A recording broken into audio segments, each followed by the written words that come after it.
I am just going to invite our special guest here. If you hold on 1 second, and we'll get started on our virtual town hall.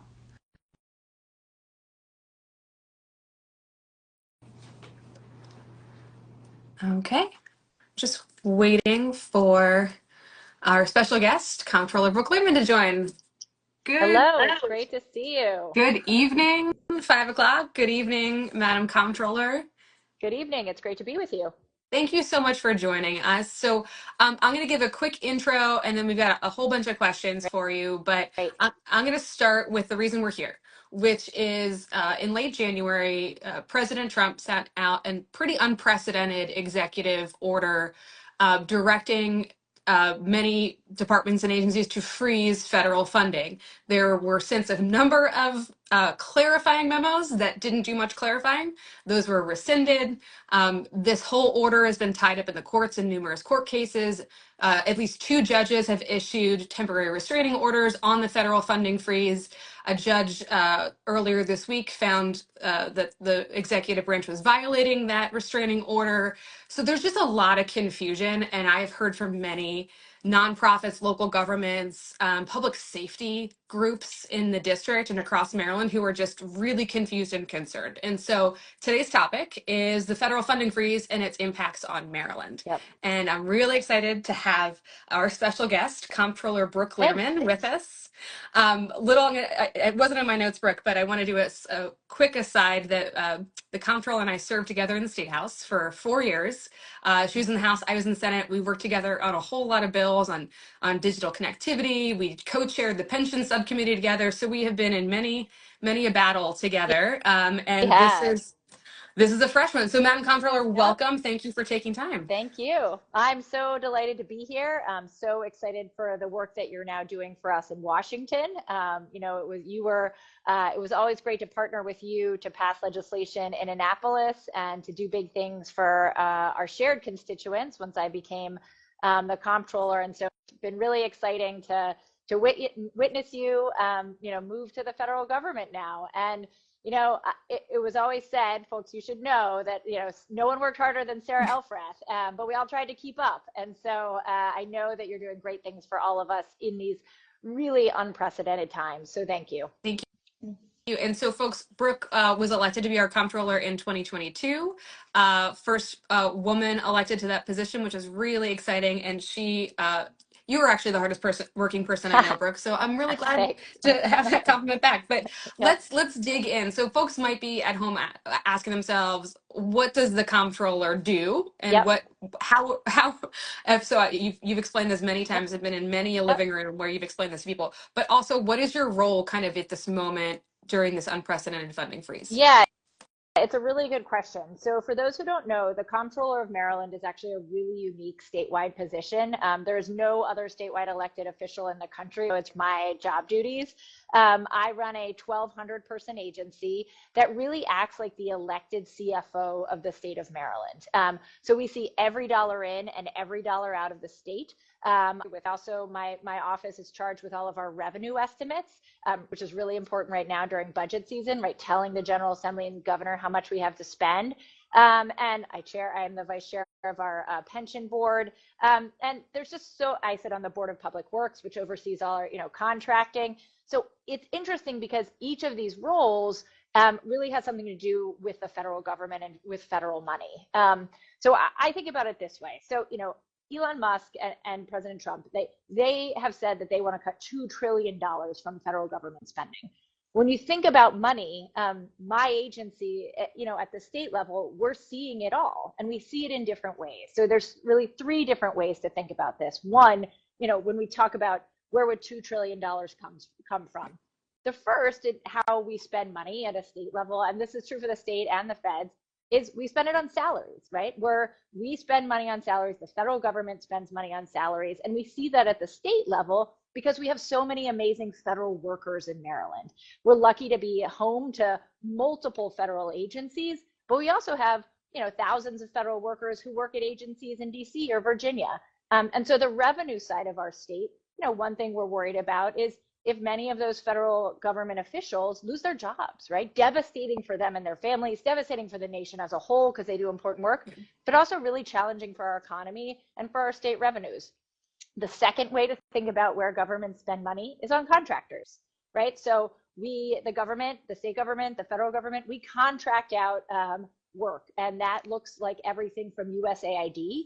Its biggest contractors are Catholic Relief Services, which is located in Baltimore, right?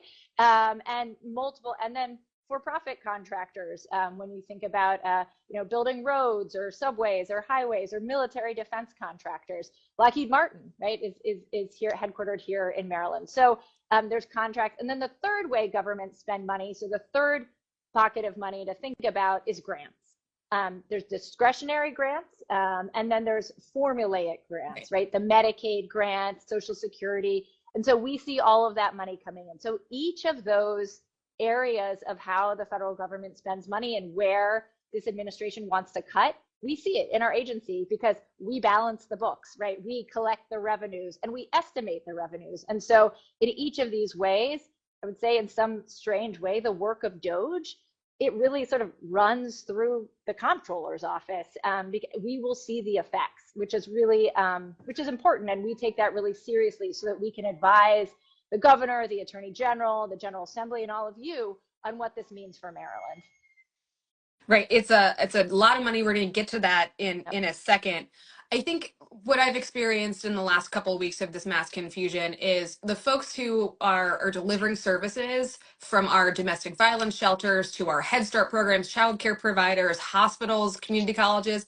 They are very familiar with the federal funding that they're receiving, but the average American might not put two and two No, together in of terms course. of how their life, even if they're not a federal Yes. employee or they don't work at one of these nonprofits, they don't really, it's not as obvious, I'll put it that way, as to how these Yes. federal funds impact their lives. But can you talk about what happens if, say, I don't even want to predict the future in the court system. I'm really Yeah. grateful for the judges stepping in, for the third branch of government providing that check and balance. But like, what are some potential impacts if the funding freeze does move forward?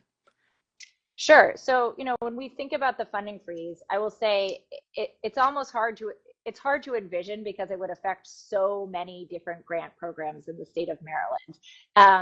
I will say in FY 2023, we had $23 billion of federal grants come to Maryland that went to 49 different agencies.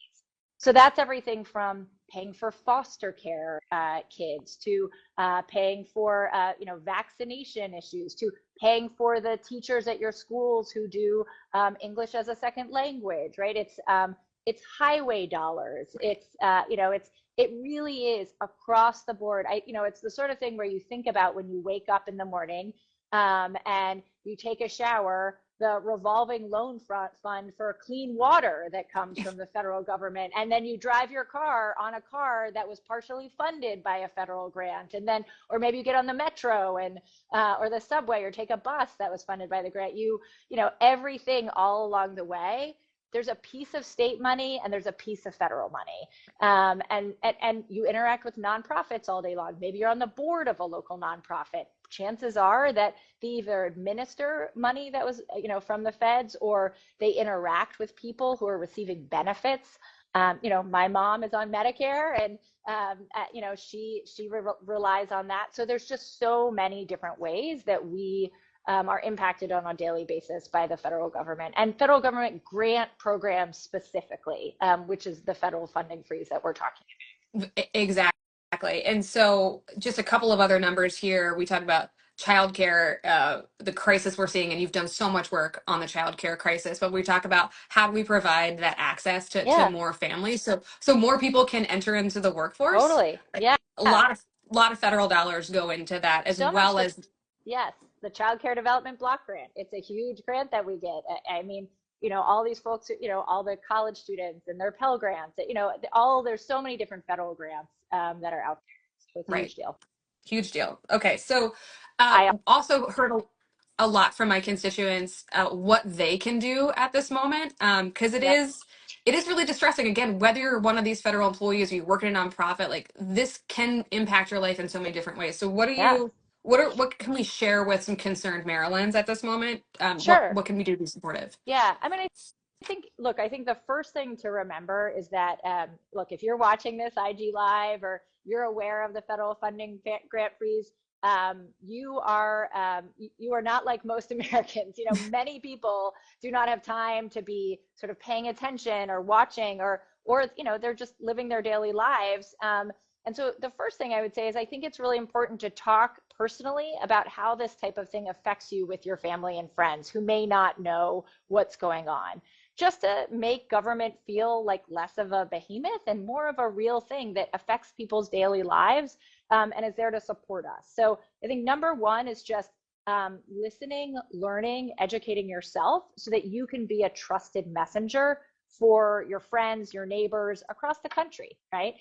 You know, we're here in Maryland, and so we're inside the Beltway a lot of the time. And so people sort of eat and breathe this stuff a lot, and that's just not the reality in many other parts of the country. The second thing I would say is there are resources out there. So the governor has launched a website for federal workers. It's response.maryland.gov slash federal public servants.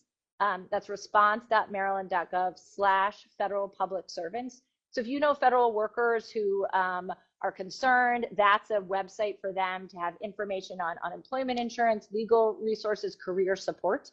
We are also trying to continue to collect information about funding freeze, because even though a court stopped it, we've been hearing from nonprofits that they still aren't able to access their money. So we now have a website up as well to collect information from nonprofits and contractors who are not seeing payments.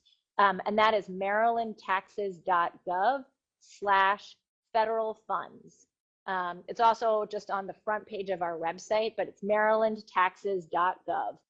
So we want to make sure we have that information so that, you know, when this case gets to court, you know, a full trial, we have information about some of the violations that are occurring, and we can pass that on to our Attorney General and to others who might be interested.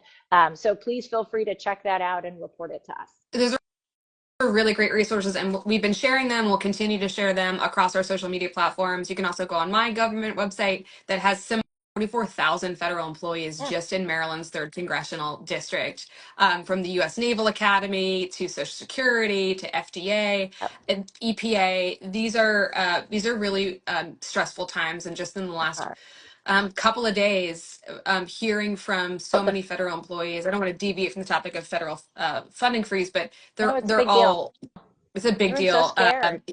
People who had their dream jobs, and Yeah. were weeks or months away from finishing their Yep. probationary period, which could Yeah. last a year to 3 years, or they moved offices or changed positions and the Right. clock restarted on a probationary Yeah. period, and received termination notices over the weekend. It's a really unprecedented time. If you have been affected by any of the firings by the federal government, you can go on the website the comptroller just listed. The governor has one. We have one as well. Really important, from the unemployment insurance perspective, that if you even if you live in Maryland but you're headquartered in DC, you have to file that UI claim through DC. If you're stationed in Maryland, say you're stationed at Social Security or stationed at the Naval Academy, then you would go through Maryland's process. But again, that's all on our website. I really encourage people to go on there. I also want to take a moment. I'm going to nerd out, Brooke, which is one of my favorite things to do Okay. with you about this. But what are we doing in Congress? The state's Yep. stepping up. I'm so grateful to you and the governor. There's something called the Impoundment Control Act of 1974. Folks Yes. have heard me talk about this before, but really important. The last time the president circumvented Congress to freeze funds or not release funds, Congress responded in 1974 with this act saying that when Congress, who, by the way, I just so happen to have my pocket constitution Nice. with me. Article 1 states purposely our founders put the power of the purse with Congress because we With are Congress. the Yep. closest representatives to the people. And so when we appropriate funds, it's the executive's role to release and spend those funds. And Exactly. when the executive doesn't, then he runs afoul of this Impoundment Control Act of 1974. And so that's kind of the basis for a lot of these Yep, these lawsuits. legal challenges. Yep. And Congress is collecting stories. We are filing bills. I've co-sponsored a number of them, but we are also in the minority. Yep. I'm in a 215 versus 217 Republicans, and so I need some colleagues from across the aisle who are equally being impacted by these funding freezes, Yeah. to step up and re-exert the check and balance that should be Congress. So thank you for letting me Yep. go on that nerdy No, it's tangent, but true. I important. feel like this is like Schoolhouse Rock, how does a bill become a law? Who has the power of the purse? And look, right, it's the same in Maryland government as well, right? The governor proposes a budget, but at the end of the day, it's the General Assembly, right? Our legislative branch that is in charge of approving that budget. They can amend it, they approve it. They're the ones who hold it. And then the executive branches on agencies like mine, we then spend it. So no, it's the same at the federal level. So I appreciate that. It's an important civics lesson, right? We have to remember the power of the purse belongs to Congress. Right. Yep. And again, these are appropriated funds. And what could go wrong here if we somehow convert to a system in which the president kind of unilaterally makes these decisions is then we're going to have my colleagues who are personally close to the president, which has already been happening. You can read about it in the Washington Post. Start calling the president's cell phone and begging for the federal funds in their To be district uh, released. to be Yeah. released, and that's No, a it's wrong. really slippery It's just slope, folks. wrong. Yeah. Yeah, Yeah. It's a it's really scary yeah, proposition. It's just not, it's not okay. It's scary and it can't work that way. right. It's just not right. We Yeah, absolutely. We got a comment about the Frederick Douglass Tunnel. I'm not off the top of my head. I cannot recall how much state funding versus federal funding. Maybe you could, Brooke. But these large transportation projects require federal support. The rebuilding of the Francis Scott Key Bridge, for instance, Congress bipartisanly before the Yep. Christmas break uh, came together in the last continuing resolution, which is the temporary budget, to say that we are going to fund at 100% Key the Bridge. rebuild of Yep. that bridge. And again, that Yep. was bipartisan. Yes. Um, Yes. and so I want to shout out to the Republican chair of the Appropriations Committee, Chairman Cole, who, understood why it's so important, not just to Baltimore and Maryland, but to the region. That's why the power of the purse is so important. And that Yep. process that we go through with the budget is so important, and why the president needs to follow the Constitution and release these funds. Okay, and Yeah. nerdy tangent here. So, but the Um, Frederick Douglass Tunnel is, yeah, like you said, the Key Bridge was funded. The Frederick Douglass Tunnel is continuing. We have not heard of funds being frozen for that yet. The state is putting in money, but the bulk of the money is coming through Amtrak. And so, but it's continuing, as you probably know. It's already, it's shovel ready. They're already working on it. So we hope that continues. And for the folks who don't know, the Frederick Douglass Tunnel will replace the current tunnel, which is the oldest tunnel in America that Amtrak owns and operates. And it's in Baltimore. And it will speed up times from Baltimore to DC immensely. So we're excited for that to happen and continue being built. Right. Yeah. And exactly another great example of how transportation projects aren't just one jurisdiction's problem or challenge. It's important to the commerce of the region and the country. It is. And the that's entire why Northeast corridor. That's yeah, why absolutely. federal funding is important. Okay, Brooke, we got a couple. I can only see one comment at a time in this chat, but we got a comment about what can folks on my side of the aisle, Democrats, do to get Republicans to appreciate some of these challenges. So I've been spending a lot of time with my Republican colleagues, especially in the freshman class. We started building a good rapport to exchange ideas, exchange just thoughts about our districts and the various impacts, even well before we started this work back in November. And so that's what I've been spending a lot of time doing, just having these, closed conversations, but they're really important for me to better understand their perspective, for them to better understand my perspective. And so that is happening. I want to assure everybody. So if I'm not back in district every evening after votes, it's because I'm also spending time with my colleagues across the aisle, having those conversations. Yeah, it's important. It's the relationships are really important too. And again, if we just take it down a notch to the impacts on communities, instead of this 30,000 foot federal funding, if we talk about it in terms of the services to our constituents, that's how we're going to Yeah, make progress. I agree. I think, a really good example of talking about how these things affect our constituents and a Republican is, when they talked about funding freeze from NIH, the grant freezes, or not, it wasn't a freeze, it was capping it at 15%. That would have devastated University of Alabama, Right. Birmingham. And the senator really spoke up because UAB is one of the, I think Yeah. perhaps that region's largest Yep. employer. And that 15% would have totally devastated it. And similarly, right, we have institutions in Maryland, Hopkins, University of Maryland, that are major employers and rely on that NIH money. And so it's interesting to think about, these agencies may sit in DC, they may sit in the area in Virginia or Maryland, but the work that they're doing like radiates right around the country. And so when you meet with and you're talking to the congressmen and women from those regions, like it's great to be able to share stories. So, I'm really proud that you're doing that. It's so important to build those long-term relationships to make this, to realize the personal effect that this has on our communities. Yeah. And that's a really great point about the NIH funding and the confusion from the federal government. Another case that has been tied up in the courts, but let's just, again, bring it down to the personal level. People were mid trial in their cancer treatments. It was crazy. And they had to pull them out.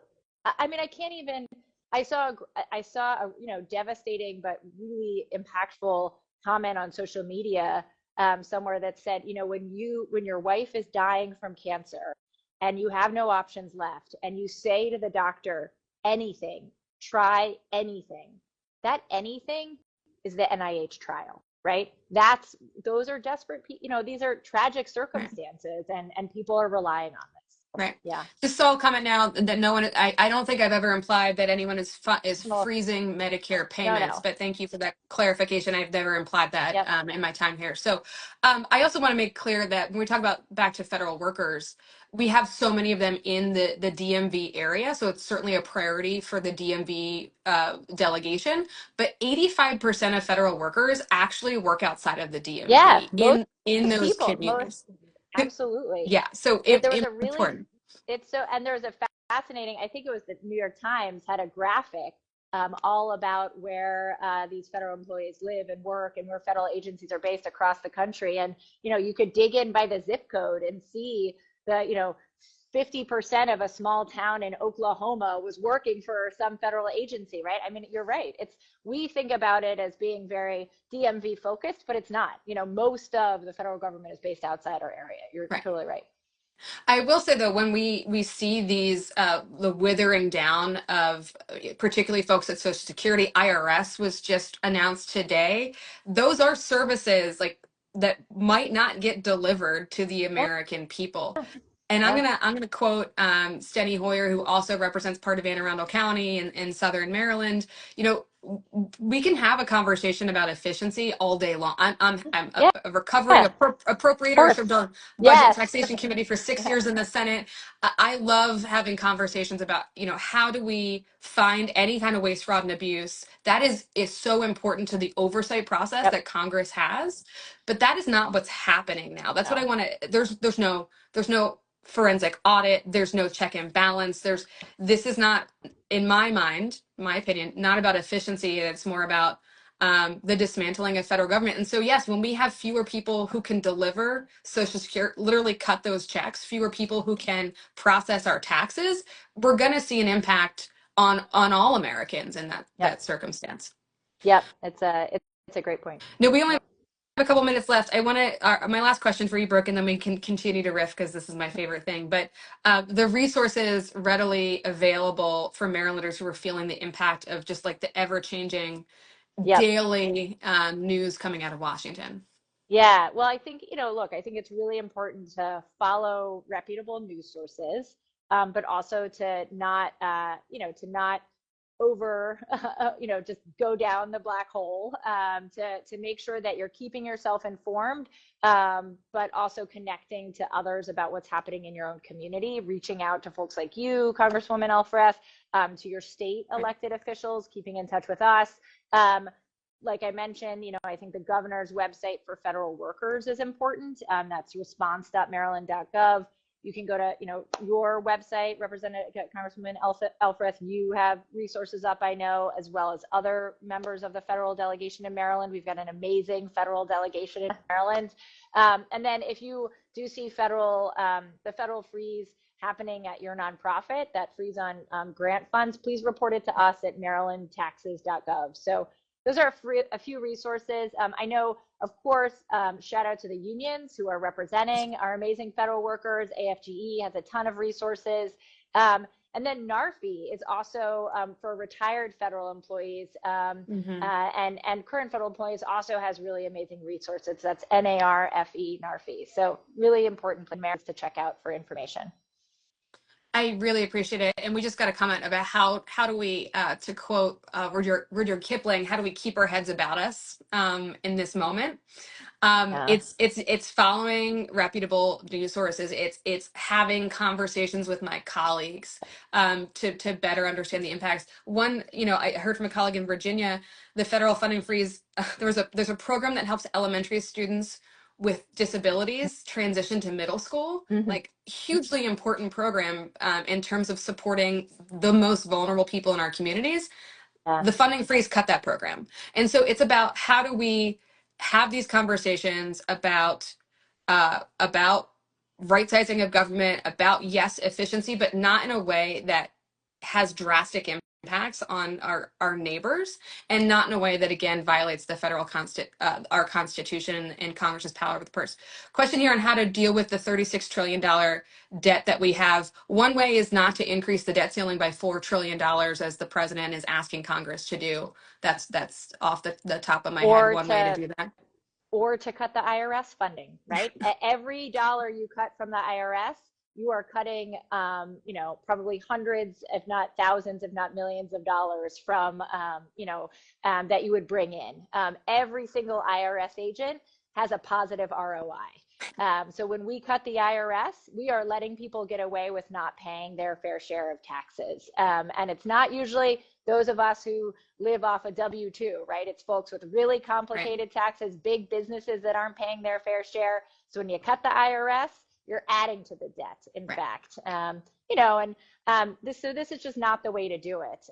Certainly we have challenges around some deficits, and we have to fix that, and we should not be raising the debt ceiling by that much, and we should not, we're also looking at huge tax cuts for the wealthiest Americans and not paying for them. So these are challenges. I think exactly what you said, Congresswoman. I'm a huge believer in government efficiency, that we take that very seriously as the Comptroller of Maryland. We are always looking out for best value, but this is not how you achieve best value. I couldn't agree with you more. And so, yes, we will post all of our resources on our social medias. Mutually follow Brooke if you're not following her as well. She has great information. We're going to share it on our website. We're going to continue to have these conversations. We're actually going to bring in Attorney General Anthony Brown next week to talk about the legal side of all of this as well. We're going to keep talking about these conversations. Please follow me, follow Brooke. We have a number of Sarah Explains It All coming up, talking about everything from the price of eggs to more about how Congress works and what I'm up to. But really appreciate everybody tuning in. Thank you for participating. If I can just take a moment. I can only be as effective in Congress. The Comptroller can only be as effective on behalf of the state with your continued participation and leaning in. And so thank you for tuning in. Thank you for calling our offices. Thank you for talking to your neighbors who might not always agree with you. Really important conversations ahead. But Brooke, I'll let you have the last word. No, I just want to say thank you, Congresswoman, for all of your advocacy and work. Thank you to everybody for tuning in. You are involved, you are informed, you're taking the time to learn so that you can support your neighbors, support your communities, support your families. And that's just so essential. In challenging times like this, we really have to be there for one another in a way that's even more important than it ever has been before. So let's keep digging in and supporting one another. Go forth and do good. Onwards. Thank you. Thank you, Brooke. Thank you, everyone. Bye.